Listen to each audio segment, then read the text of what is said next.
Hello and welcome back to my channel. This is a space where I talk to you about how you can create success and happiness at the same time. So in this video, I am giving you 10 ways that you can start to build an engaged community. Keyword there, engaged.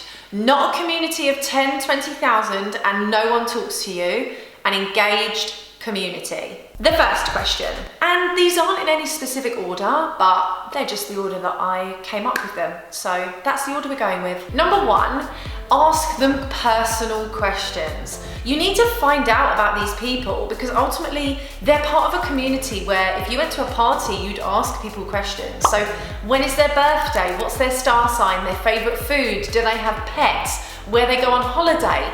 Ask them personal questions so they feel like you do want to get to know them and you do want to be part of their life, which ultimately you do. And that leads me to the second question, the second point. It's not all about business. And if you want a business that's sustainable and has longevity, you need to be building relationships that go farther than just business. So remember, your community isn't just there to talk to you about business, and you don't want to just talk to them about business either. You want it to be an organic and amazing relationship that is built on trust and interest. So number two, it's not all about business. This is a really, really important point. You need to be answering their questions, not your own. So if you think that you have a topic that is really important and that they will love and that they can't wait to hear about, but they've already told you 3 or 4 things that they want support on, make sure you're answering those and serving those problems first. Provide them solutions to what they need, not what you think is a good idea to share.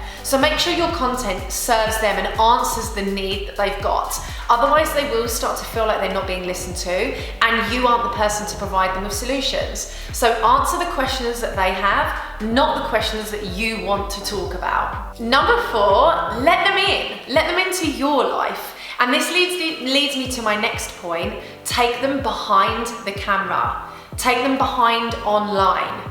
And that's really important because ultimately, especially when you're building an online business, it can be very easy to just see yourself right now and this camera and not take you behind the scenes. So on my Instagram today, I've been taking you behind the scenes of my photo shoot, the videos, the filming, what we've been up to. So I'm taking my community behind the lens with me and I'm letting them in. I'm letting them see what I'm doing in my life as I'm doing it. So it isn't just the finished article all the time.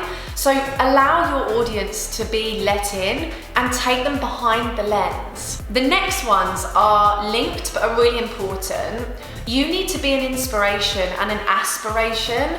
These people in your community want to create the life, the success, the growth, all of the things that you have been able to do. And they see you as their beacon of light.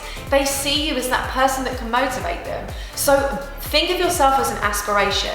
So you have to be showing up with that in mind. If you're showing up really negatively, you're moaning and bitching about other people, you're giving them those really negative impressions, that's not the aspiration that someone else wants to have, and it's not the role model that you are trying to become. So you need to be mindful of that. When you start showing up online and building a community, you need to be mindful of how you're showing up and how that's going to make them feel and how you want to be making them feel part of your community and part of you. How do you want them to feel? And how do you want to try and create those aspirations for them? The next 2 are linked. You need to show up and talk to them frequently. And this needs to be lives as well as posts. So I would say, for me, it made a huge difference. I went live in my community every single Friday, and then I moved to Fridays and Sundays. The more you can show up live, the more your community can be connected with you and talk to you. So show up and talk to them. And if you go back and watch any of my YouTube videos, I'm asking you to talk to me. I always want you to talk to me. I want this to be a conversation. I don't just want it to be me on my own talking to the camera. I want to know where you are. I want to know what you're doing and where your life is taking you and where you're watching this video, because it's a community that I'm trying to create, not just a one-way traffic.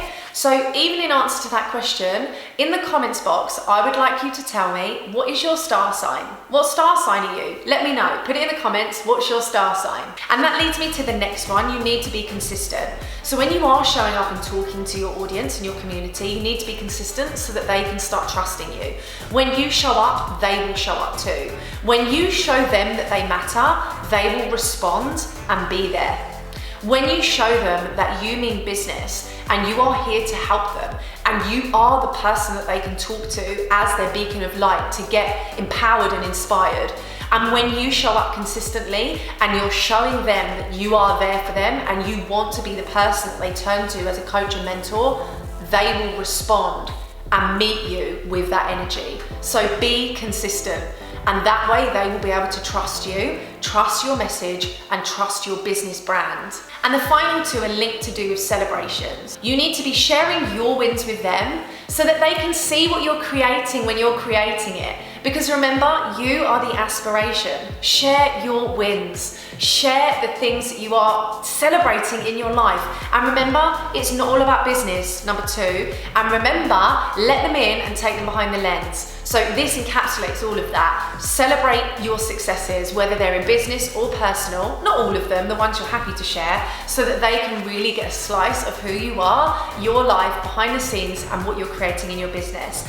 And the final one, you need to celebrate them, because without your community, you haven't got a business. So you need to be celebrating your community as often as you can. Celebrate their successes, celebrate their wins, celebrate what they have celebrated with you, openly with your community. Even if you don't put their name, they know that you're sharing and celebrating with them. Celebrate these people, celebrate who they are, celebrate your community. Then they will also feel loved, trusted. They will feel like they matter. They will know you're consistent. They'll see you showing up. They'll know you've talked to them. They know you've answered their questions. They know that you want to know more. You've let them in, you're sharing. All of these things come together under one hat. So you should be able to use these 10 tips to help create your engaged community. And the more you show up, the more they will show up too. So please think about these 10 things if you're trying to build an engaged community online. And for me, I've done this from the very beginning. I have a really engaged Facebook group, which I absolutely adore. If you're not in there, please come and do so. It's called Happy Mind in Business. Come and answer the 3 questions and get stuck into the group. And I have an amazing engaged online Instagram community where people comment back to my stories, likes, they comment and they let me know what they're doing. That's what matters. And I reply. I show up and I talk to them too. So I hope this has helped you and given you an insight to the rounded nature of how you can create an engaged community, not just the business strategy, the algorithms, the social media marketing, but all of it. Everything that matters from your end and from their perspective. I'll see you on the next video, and I absolutely can't wait to welcome you into my Facebook group if you're not there already.